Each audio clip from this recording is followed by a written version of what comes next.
Governor Nikki Haley, thanks very much for having us here in your office. I want to talk to you about the presidential race. South Carolina is kind of a big deal, usually in Republican politics, and this year it seems like the South Carolina primary could make or break almost the rest of the candidates. Well, Eric, welcome back to South Carolina. It's great to have you back. South Carolina is important. You know, it is interesting. I heard a commentator say not too long ago that Iowa, you have that evangelical conservative group, and then you go to New Hampshire and you've got more of your moderate Republicans, and then you go to South Carolina and that's representative of the country. And what you're looking at is a state that has changed a lot.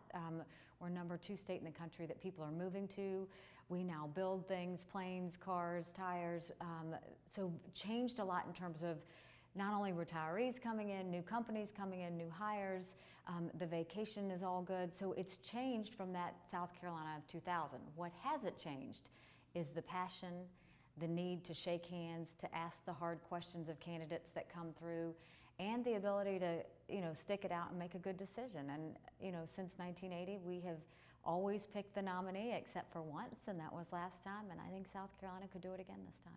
Now, to avoid the text message you and I are both going to get if I don't say it otherwise, Texas. Texas is number 1. Rick Barry, you don't have to text us. Yes.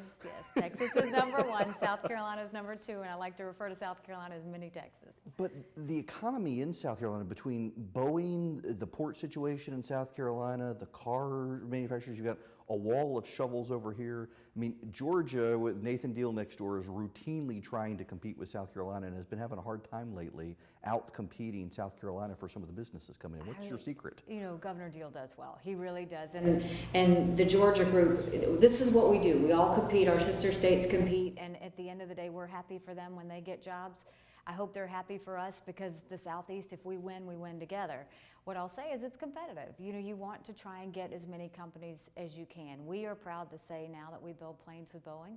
We now have 3 automobile companies, which are BMW, Mercedes-Benz, and Volvo. Very cool. 5 international tire companies. But the interesting thing is, as much as the states like to compete, they claim that we throw money at the companies, and we don't. And any state that thinks you win a company by throwing money at it's wrong, because now companies are looking long term. They're looking at consistency in governance. They're looking at whether you're going to have their back. They're looking at, what you're going to do to help them with business. And so in South Carolina, we're strong on relationships, and our focus is very much that if you take care of your businesses, you're taking care of your state. And we only give money for infrastructure and job development credits after they've hired the people. Other than that, we don't throw money. These are companies that decided, number 1, they were going to start making things in America. We didn't just pull from other states. We wanted to really start building things in America again. And these were companies that knew that if they were going to come and invest, they needed to go to a state that was going to have their back. And so we worked hard to let them know that, and worked hard to let them know it's not just about cutting the ribbon or digging dirt. It's about when you're going through the bad times too, we're going to be there for you. That economic development that's coming to the state has, to some degree, demographically changed the state. You mentioned the number of people coming into the state, and that also kind of throws South Carolina into a wild card where you used to have dependable blocks in the state where you could go for different constituencies, and now you've got more of a blended, you used to have evangelicals in one part of the state and business in another, and now they're all spread out, making the job of candidates running for president a little more difficult in South Carolina, it seems. So at the end of the day, South Carolina still loves their family, goes to work, loves their church, loves their country. Still good, wholesome people. I think you saw that in 2015. I mean, these are just good people that at the end of the day want to say that they, that today was better than yesterday. What's changed is the new people coming in, they're coming in because they like what they see. So they're not trying to necessarily change the state, which is what a lot of states worry about. What they are trying to do is make sure they can be a part of that stability and they can be a part of the quality of life. What will be interesting to see is how the presidency, in terms of this primary, how that plays out, because we do have a lot of people that have moved from up north. We do have halfbacks that have come back from Florida, and so it changes that a little bit. We still have an evangelical base that is strong. We still have, hardcore conservatives, but we also now have people who've lived in other states. And, they're looking at these candidates for the first time. It'll be interesting to see what South Carolina does. Are you thinking of endorsing one of them? We're going through that process. I mean, every night it's a different thought of, should I endorse, should I not? I don't know how much endorsements mean. I'm not one that's a big fan of thinking that endorsements really mean anything. So if I were to get involved, I would want to know that it, certainly I'd give it all I've got, not just through South Carolina, but all the way through, and whether it's going to, move the ball any. That's the focus is, I very much care about the country, but it's not just about beating the Democrats.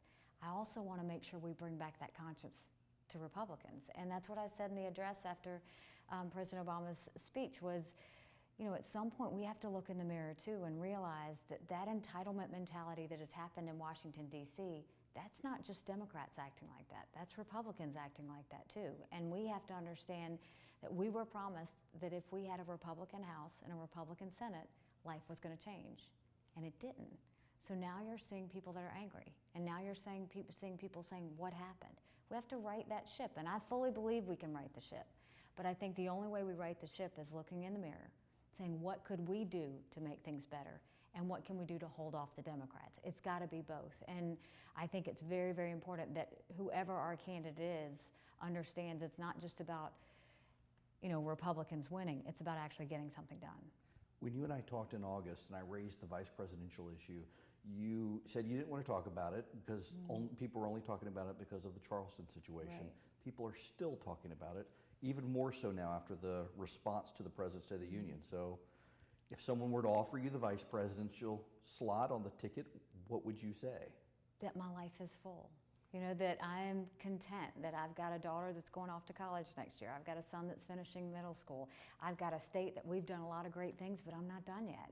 And I think I need to, see that through. Of course, I will sit down with anybody that wants to talk, but this is not something I have to have or strive for or need, because I've really been very happy with what we've been able to do in South Carolina. And I will continue to fight for the Republicans and fight to correct Washington. And I've done that as a governor. I'll continue to do that as a governor. Hey, last question for you. We've known each other since 2009. You've been governor now, headed into, you've got 3 sessions left and 2 terms. What have you learned? What's the significant lesson that you've learned since you've become governor of South Carolina? That it's not about being liked. It's not about, you want to be respected. But the goal of getting things done is not by having dinner parties and social hours with legislators and getting that friendly, warm and fuzzy feeling to happen. It's about the fact that you have to lead and show legislators how to get to where you want to go.